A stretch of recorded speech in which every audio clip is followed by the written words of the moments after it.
최근 넷플릭스에서 반영한 나는 신이다 라는 이 다큐로 인해서 우리나라 이단과 사이비들의 실체가 화제가 되고 있습니다. 우리나라에 스스로 자신을 신이라 주장하거나 또는 신으로 숭배받는 사람들이 얼마나 될까요?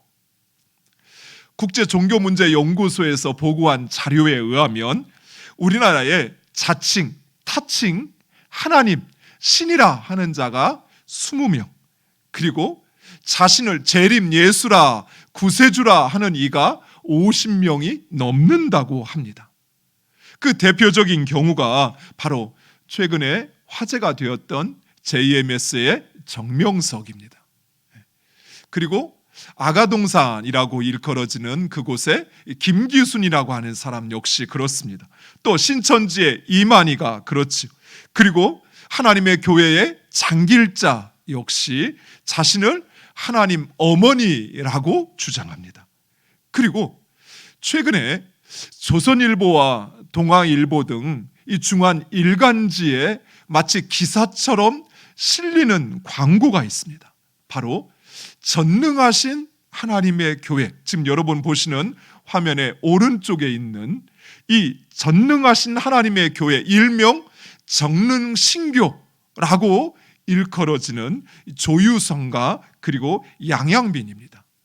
이 전능신교는 중국에서 유래한 이단이요 사이비입니다. 그런데 중국 정부로부터 탄압을 받자 우리나라에 입국하여 불법적으로 그 장소를 임대하고 그리고 그곳에서 활발한 포교 활동을 하고 있습니다.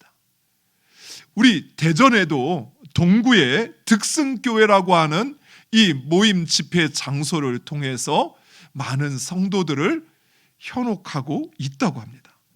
특별히 이 신학기를 맞이해서 대학에 각 들어간 신입생들에게 건전한 선교 단체인 양 또는 봉사 단체인 양 위장하거나 또 우리 어린 학생들에게 태블릿 PC나 스마트폰을 미끼로 해서 신입생들을 포섭한다고 합니다.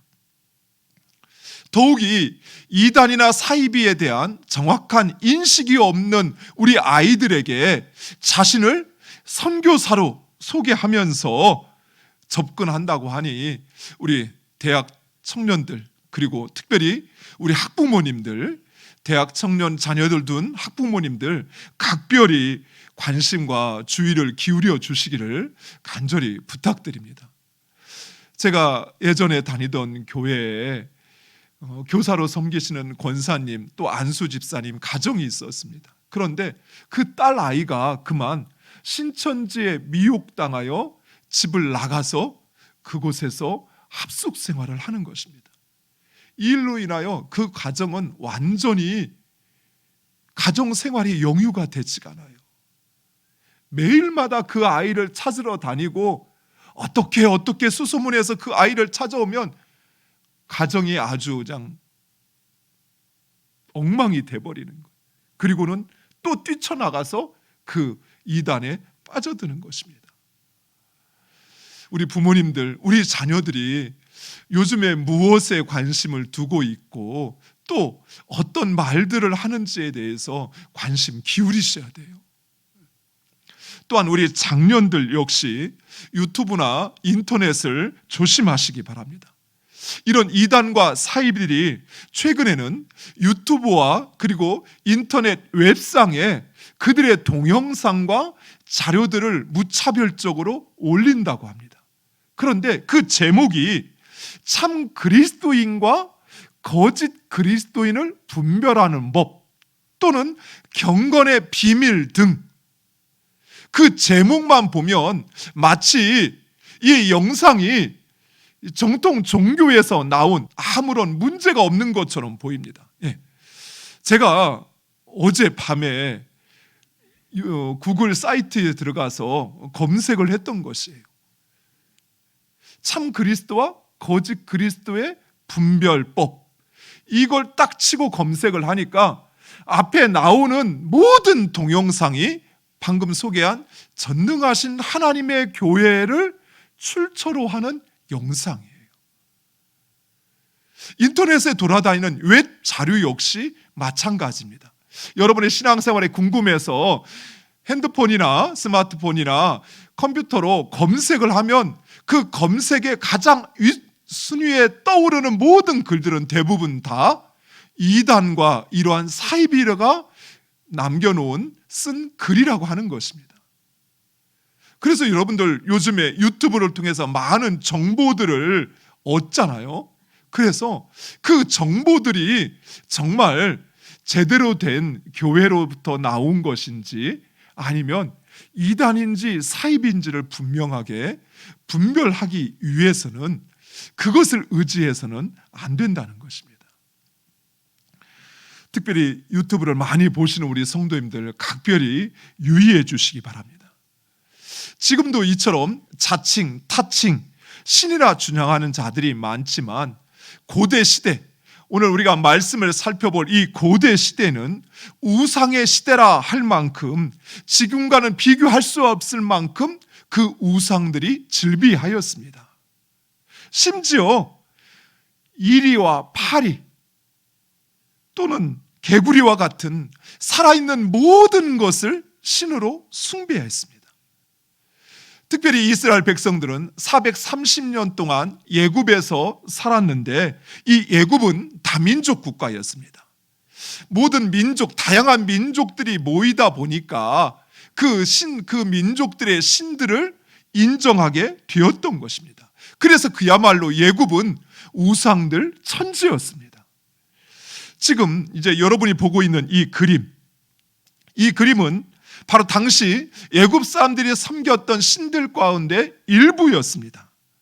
하늘의 신 누트, 태양의 신 나, 풍요의 신 헤그트, 파충류의 신 세베크, 땅의 신 갭, 흙의 신 셉, 공기의 신 수, 황소의 신 나피스, 암소의 신 하도르. 이 외에도 이루다 말할 수 없는 수많은 신들이 있었고 사람들은 각각 그 신들을 섬겼던 것입니다. 물론 이 모든 신들은 참 신이 아닌 인간이 만들어낸 우상입니다. 그런데 왜 이처럼 사람들은 말도 안 되는 신들을 만들고 또 그 신을 섬기는 것일까요? 여러 가지 이유를 말할 수 있습니다. 그런데 가장 핵심적이고 본질적인 이유가 있습니다. 그것은 바로 하나님께서 인간을 창조하신 창조의 원리에 있습니다. 하나님께서 인간을 창조하실 때 하나님은 인간을 예배하는 존재로 창조하셨습니다. 여러분 혹시 동물이나 짐승이 신을 숭배하거나 신에게 절한다는 이야기 들어본 적 있습니까? 오직 인간만이 신을 섬기고 신을 예배합니다. 그런데 오직 하나님만을 섬기고 하나님만을 예배했던 인간이 죄를 범하고 그리고 그 하나님과 인간의 관계가 단절되자 인간은 하나님을 버리고 자신들의 그 욕망을 만족시켜주는 신을 만들어내기 시작했습니다. 그리고 그 신들을 섬기기 시작했던 것입니다. 그래서 자신은 나는 아무것도 믿지 않아 라고 하는 사람들도 실상은 그 신을 섬기고 있습니다. 그래서 이사하려고 하면 손 없는 나를 찾죠.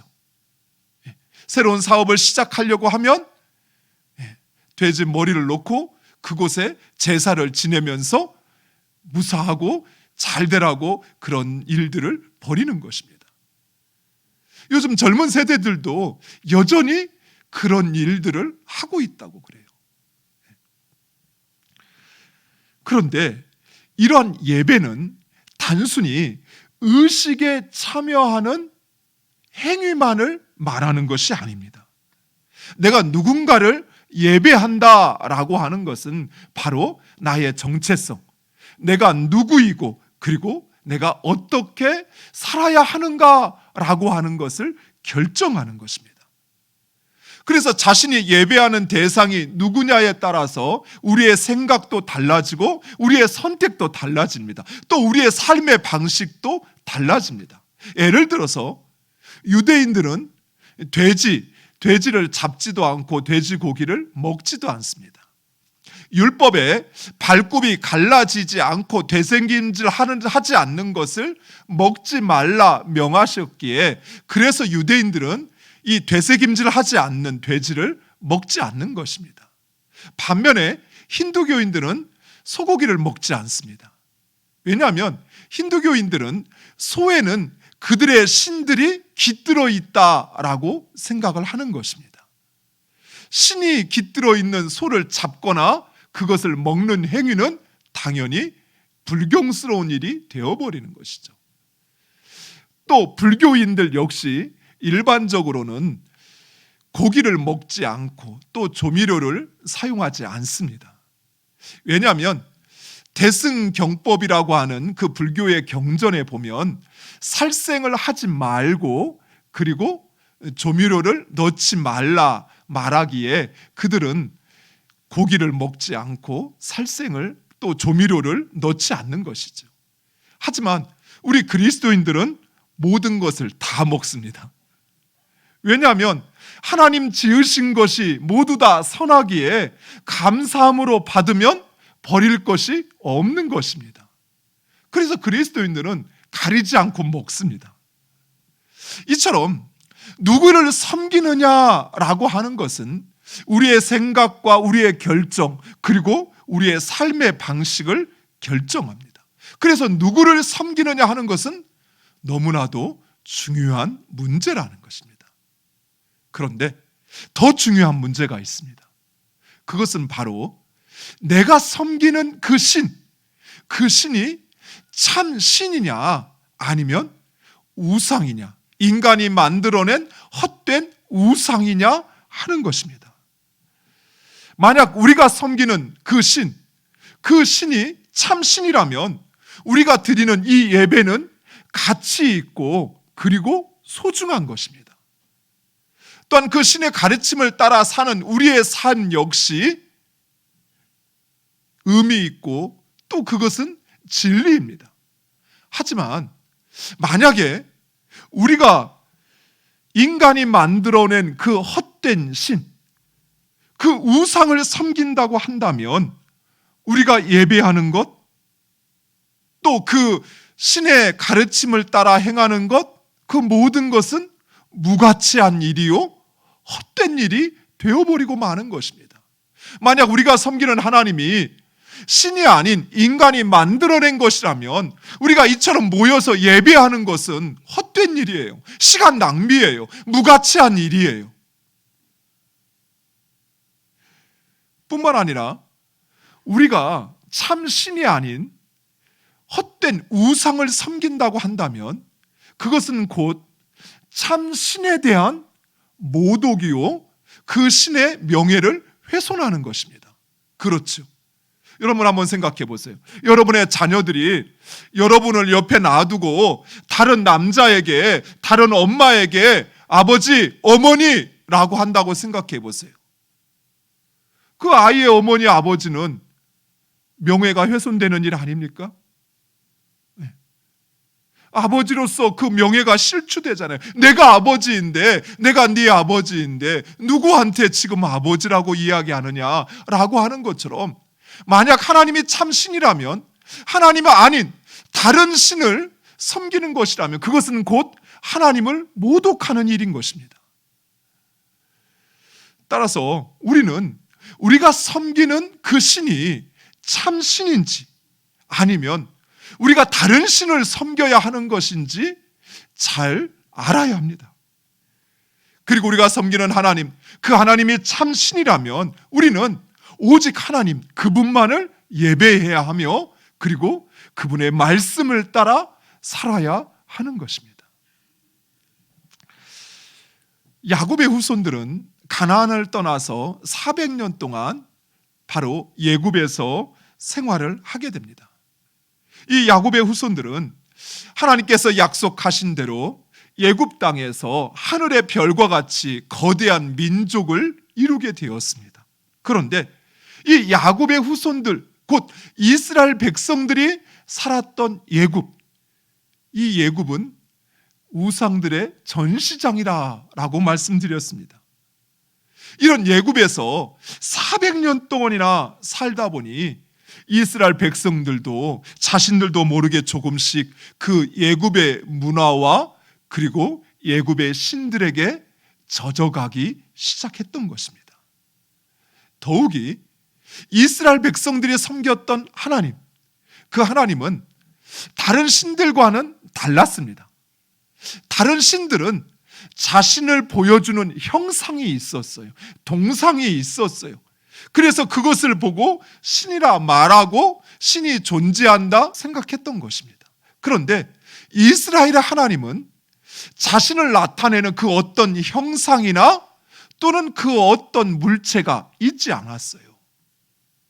그래서 이스라엘 백성들은 보이지 않는 하나님이 아닌 눈에 보이는 애굽의 신들을 쫓아 행하기 시작했던 것입니다. 그래서 하나님께서는 이스라엘 백성들을 출애굽 시키시기 전에 먼저 애굽 사람들이 섬겼던 바로 그 대표적인 우상들에 대한 심판을 단행하시게 됩니다.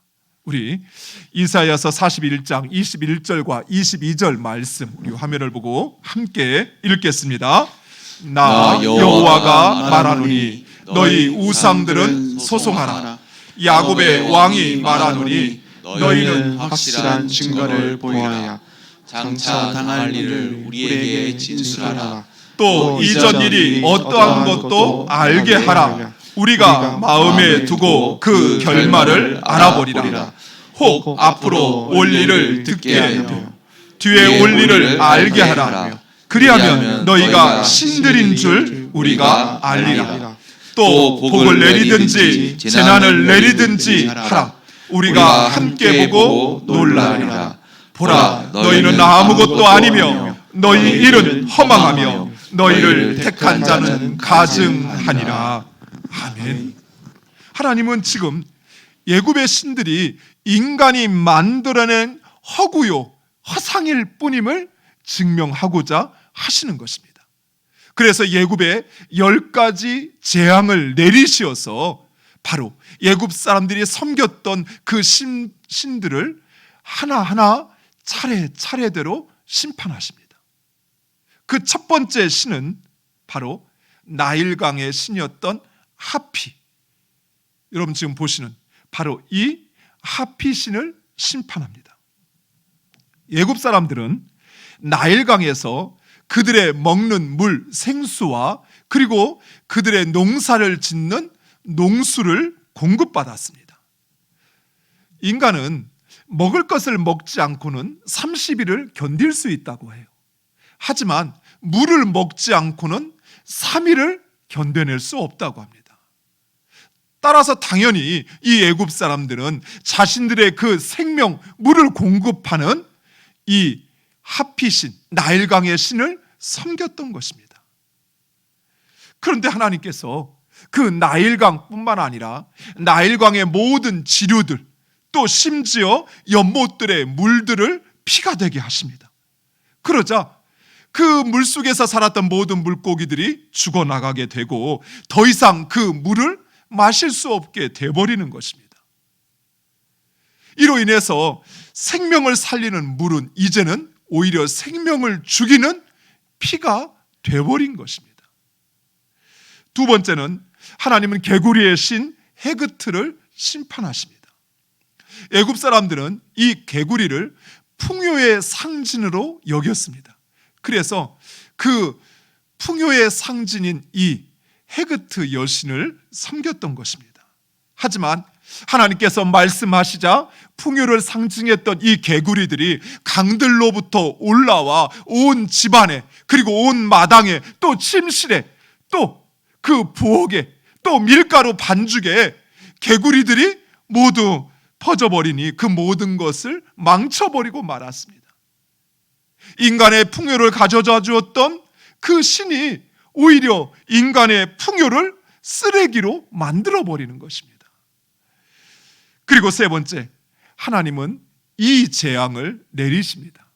이 이는 바로 땅의 신, 땅과 흙의 신 갭과 셉에 대한 심판이었습니다. 이어서 하나님은 파리와 생축, 독종과 우박, 메뚜기, 그리고 흑암, 흑암은 곧 태양신 라에 대한 심판이었습니다. 즉 사람에게 빛을 비추는 그 태양을 하나님께서 가리셔서 흑암으로 만들어 버리심으로 그 태양신조차도 아무 쓸모없는 허구일 뿐임을 하나님은 증명하신 것입니다.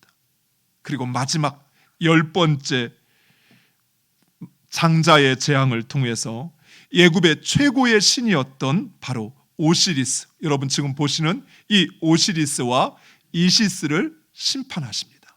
이 오시리스와 이시스는 당시 애굽 사람들에게는 최고의 신이었습니다. 이 신은 인간의 생명과 부활을 주관하는 신으로 사람들이 여겼던 것입니다.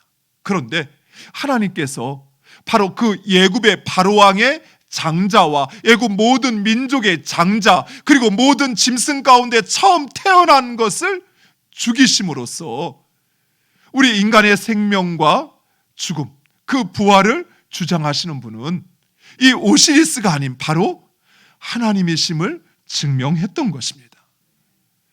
이처럼 하나님께서 이스라엘 백성들을 구원하실 뿐만 아니라 애굽의 모든 신들을 심판하시는 이유, 그것은 바로 우리가 믿는 여호와 하나님, 그분만이 참 신이시며 유일하신 하나님이심을 알게 하시기 위함이었던 것입니다.